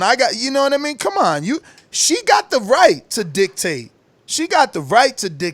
Because you know what? She could hold out and not give us this motherfucking fight. You know what I mean?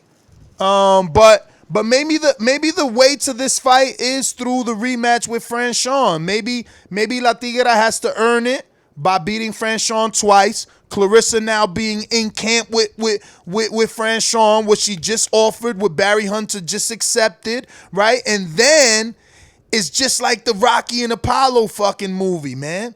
You know? It's like if Dezurn loses again, Rocky comes to fucking avenge Apollo, bro. And look, Mike gets mad and people get mad that Rocky's in the Hall of Fame. You seen Crawford the other day tweeted out some shit about throwing right hooks or left hooks like Mr.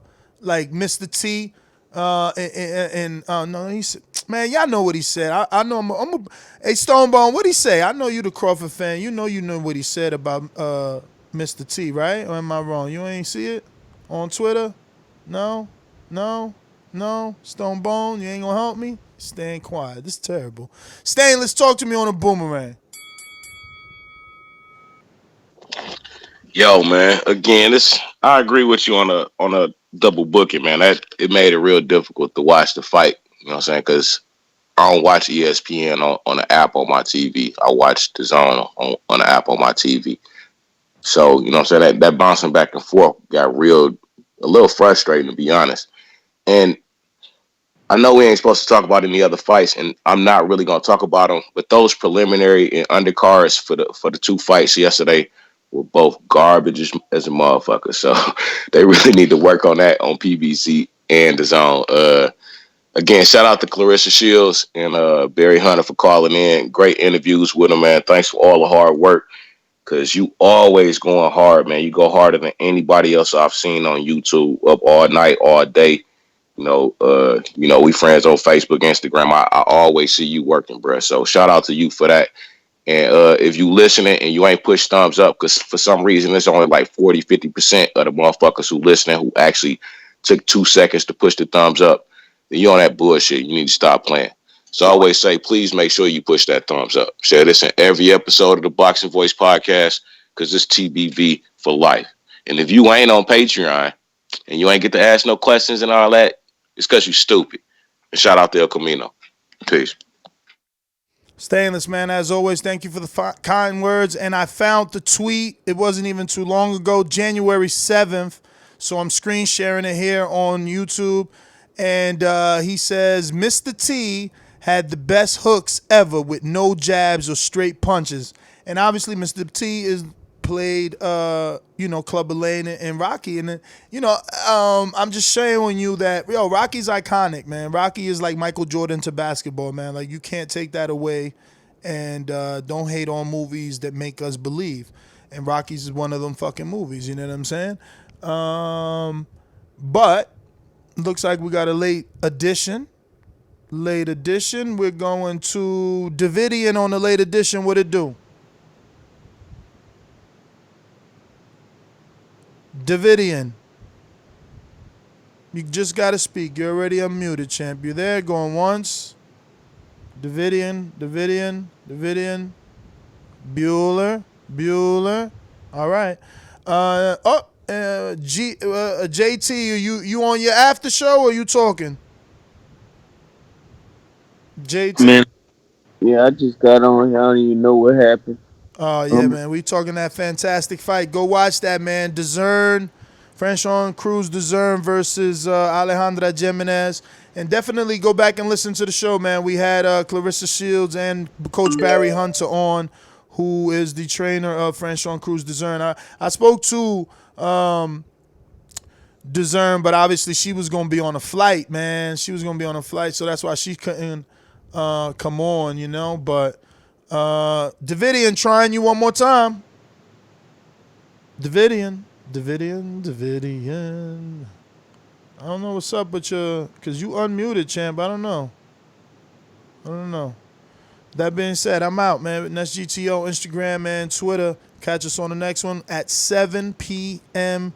Eastern time today, which is 4 p.m. West Coast time, 6 p.m. Central. And I believe it's midnight in the UK these days at 7 p.m. Peace.